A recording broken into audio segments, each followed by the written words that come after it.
Hey everybody, welcome back. In today's episode, we're going to talk about practicing at home. And as you can see, have a small little setup here. And the reason we're starting with this particular angle is I want you to see how little space is taken up. Really, when you're talking about practicing at home, there are a couple key things to keep in mind when we're finding a place. But really, it only takes this much space. Chair, music stand, case for the instrument, and your instrument stand. All together, this is about 5 by 5. That's all you need, really. Keeping in mind, we have our back to the window, the TV is off, the setting is pretty closed off. I'm here in the basement, so away from everybody else. And really just has an atmosphere of focus, of pay attention, focus on what we have to do. We only have a certain amount of time to do it because you don't need to be practicing for 3-4 hours. About 45 minutes to an hour at most. That's enough, especially for those younger players, to get into it, to get something done, to get something learned, and to move on. You'll also notice this pink towel on the floor. It's really for the brass players. When they are playing and that condensation builds from their breath, it just creates spit, and they have spit valves, and they have to empty the spit. And there is usually just the floor. So I would hope and I encourage you to have your brass players always keep a small rag. This is just a washcloth, but if you have maybe a hand towel a little bigger, that's really all you need. Just something to put on the ground that they can aim for and get their spit onto that, because the spit's got to go somewhere, and you don't want it on your floor. You definitely don't want it in the carpet. So asking that you get them into the habit of keeping a towel with them so that they can spit into the towel. Well, they can drop their spit into the towel. Now we're going to take you off the tripod and give you a better look at the equipment and how it's set up. Really basic. Here we go. So as you can see, pretty basic setup. Each tile is a foot wide, so 1, 2, 3, 4, 5. That's all you need. And then coming across, I measured it out earlier, and we're looking at about 5 feet from this edge to that edge. We have the very basic setup. Folding chair, music stand, instrument stand, spit rag for the brass, and instrument case. Really all you need. You have the music set up, and of course, pencils. At least 1, 2 is fine, but at least 1 pencil. Folding chair I strongly recommend, or at least some kind of chair without armrests, and padding is fine, but something similar to what they're going to use. You don't want to use anything with a high back, nothing that's too high of a seat, nothing too deep, nothing too cushiony, but also something similar to what they're going to use in rehearsals and performances. You don't want them to be comfortable with one thing at home and then something completely different when they get to the rehearsal or get to school. Generally, you want to look at about 45 minutes to an hour altogether. And that could be 2, maybe 3 times a week, because quite frankly, you don't need them practicing every day. And you definitely don't need them practicing for hours on end. It's just like any other muscle, you need a break. And you can't be in a gym for 10, 15 hours a day, so you shouldn't be expected to practice for 10 or 15 hours a day. And even if they're practicing every single day, that might actually hurt them a little bit if they are practicing the wrong thing. Or if they accidentally learned a bad habit, or they learned something wrong and they keep doing it, well, then it's going to take a little extra time to relearn the right way. So a couple times a week, especially for beginners, just to keep it fresh. Assuming, of course, that they are in some type of ensemble rehearsal and that they're taking private lessons. So practicing is really just a way to keep reinforcing what they've learned in the group sessions or in their private lessons.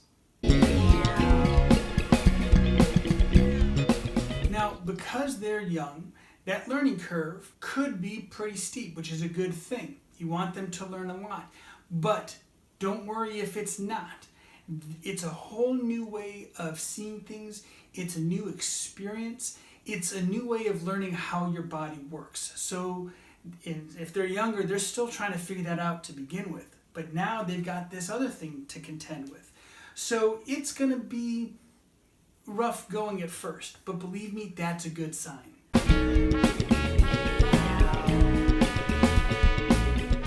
When it comes to monitoring, you're going to be listening, you're going to be hearing, and at first, yeah, it's going to sound pretty rough.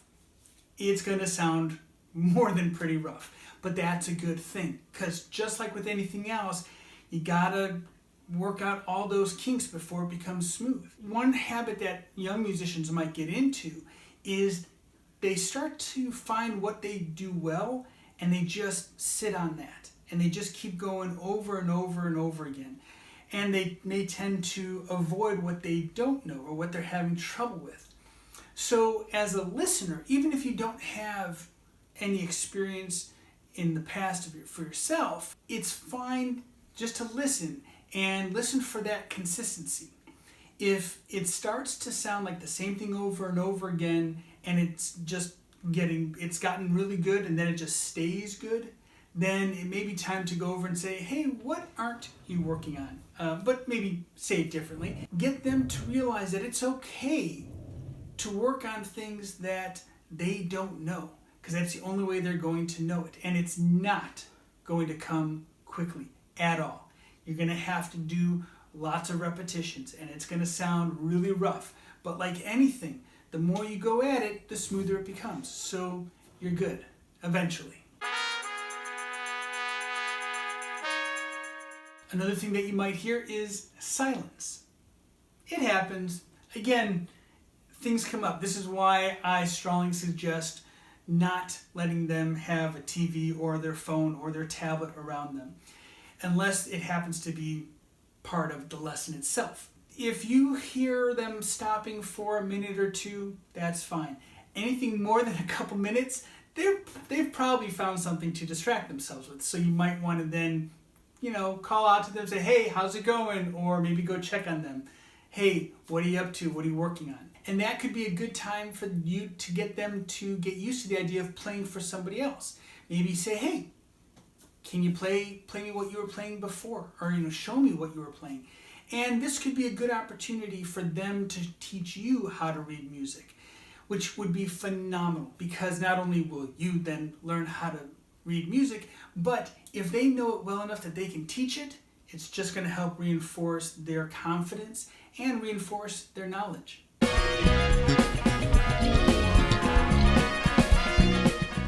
Fair warning, they will get frustrated. You will get frustrated. Everybody gets frustrated. It happens. No instrument should ever be thrown. They're going to get frustrated with it. To this day, I still get frustrated with it. And sometimes it becomes a battle between you and the horn.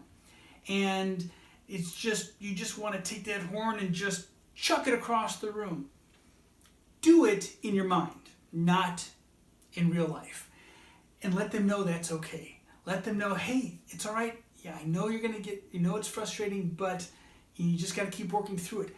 That said, sometimes it helps, even if they've only been playing for 20 minutes, but now they're really frustrated because they've hit kind of a roadblock. That frustration needs to be vented. So give them 5 minutes and say, hey, okay, 5-minute break. We're going to stop the clock, go and just do something else. Go outside, run around, scream, do whatever you want. Put the instrument down again into the instrument case safely. Put it down, walk away from it, and just go for 5 minutes. And you got to stay on them, because 5 minutes could turn into 15, and then you've only got 10 minutes left before dinner, or whatever it is. It's an opportunity to get them to learn about responsibility, time management, watching the clock, and also how to deal with those emotions. And those emotions will definitely come up. But again, it's okay to get frustrated. It's okay to yell. It's okay to want to throw the instrument. Not okay to actually throw the instrument, though. But again, frustrations will happen. privacy is important, not only for when we are working on the music one-on-one, but also when we're working on music one-on-one and there are other people in the house. What we want to do is we want to make sure that the students have privacy and are able to feel like, okay, this is my time. I can make mistakes here and not worry about being critiqued by anyone. So it's important that everyone in the house knows that for this next 45 minutes or an hour, this is my domain. And that includes parents, minus any kind of monitoring or questions and stuff, or if they need help. Particularly siblings, the younger siblings especially. If you have the instrument down and they take a break or something, you don't want little siblings to come and knock over the instrument or chip a reed or dent a slide or whatever it is. This is this bubble that nobody can come in unless they are a trained musician.